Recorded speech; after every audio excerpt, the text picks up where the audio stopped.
Hello and welcome to this week's weekly financial update. Hope you're all doing well.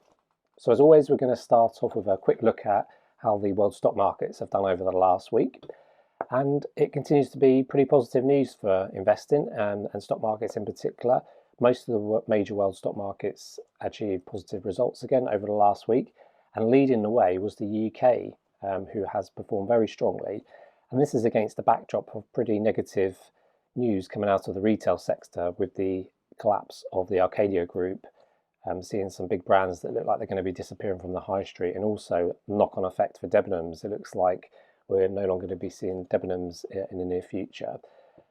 But yeah, why has the UK done so well? Well, again, it's down to the news of the vaccine and the fact that the UK has been the first country in the world to approve the Pfizer vaccine, and it looks like we're going to start rolling this out next week, which is really positive. So markets are very happy about that. They probably feel the UK is going to get a bit of a quick step over the other countries in terms of the recovery. And also, I think investors are thinking that a deal is close on the horizon around Brexit, or at least the situation will soon be resolved. So yeah, investors are looking at the UK quite favourably at the moment. And it's led to the FTSE 100, which is probably the most popular, well-known stock market index for the UK, and it includes the 100 biggest UK companies by market capitalisation. So the FTSE 100 had its best month in November in terms of return for 30 years. In November alone, the FTSE 100 increased 12.4%. So double-digit returns in one month are very rare. But yeah, the FTSE's had a very good month so far. So turning to some other news, there was a bit of a sad story that came out in the financial papers this week around child trust funds. So some of you may have children that had child trust funds or grandchildren with child trust funds.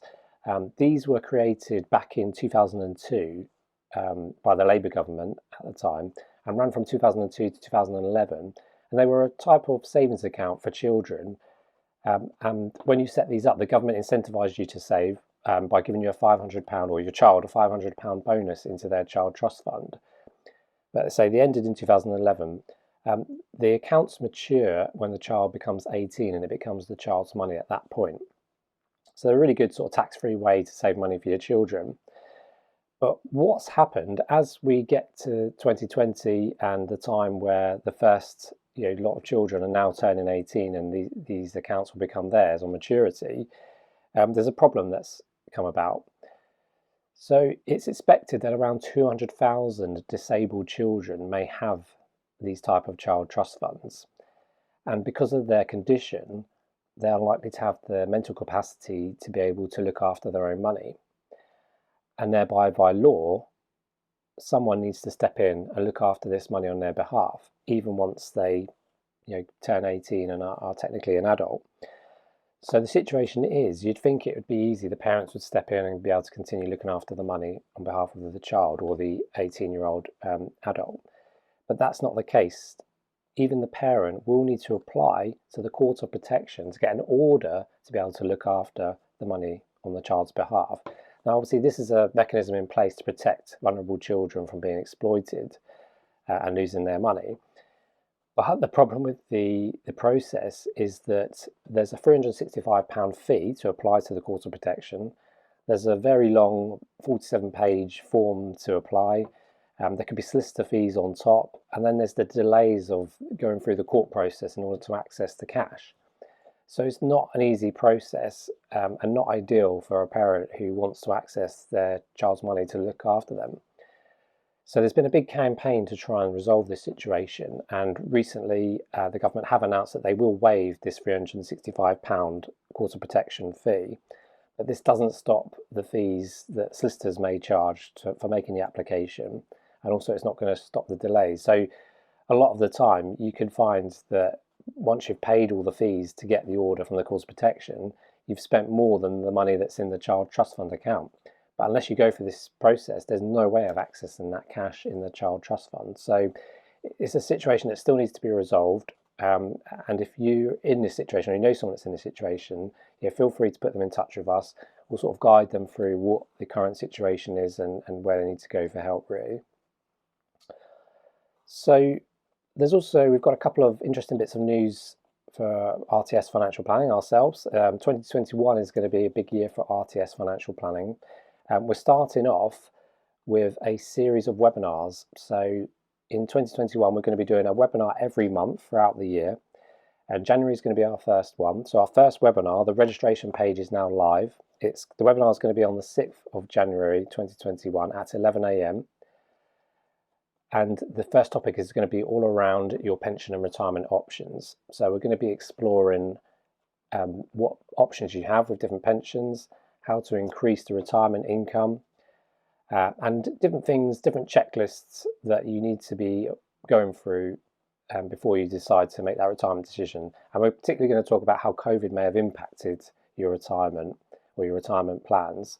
So yeah, do check that out. I'll put a link in the comment section underneath this video, a link to the registration page for the webinar. But yeah, please attend. It's free to attend. Do tell your sort of friends and family about it if they're thinking of retiring and they want to know about their pension and retirement options. As well as webinars, the weekly update show that you're watching now and that we run every week for some time now, this is actually going to be the last show in the current format and the last one for the year. But don't worry, we're going to come back in 2021 in January with a slightly new format. It's going to be rebranded as the Retirement Show. And we're still going to include things like the short stock market update. We're going to go through the financial papers, but we're also going to delve into a bit more detail into different retirement planning and investment planning topics that will help you plan for your retirement, increase your investment returns, save charges, and also increase your retirement income. So do look out for that. Another reason to subscribe to this channel now, because once you've subscribed, you'll get notification of the new videos when they go live. So in January, when the new retirement show launches for its first episode, you'll get notified when that's ready to go. We are on the lookout for stories around retirement. So if you've got an interesting story around your retirement, particularly for existing clients of RTS Financial Planning, if you wouldn't mind getting in touch, and would be happy to be on camera and talk about your retirement journey, how we may have helped, that'd be really great. There's also going to be a section on frequently asked questions. So if you've got any questions to do with pensions, investments, retirement, do drop them in the comments below the video and we'll happily answer them during the shows that are coming up. So yeah, I hope that's been useful for you. As I say, do look out for all of those things that are happening in the near future. But as I say, this is the last episode of the weekly update for this year. I hope you have a really good Christmas. I hope you can enjoy it as much as you can. I hope you all stay safe. Until next time, take care.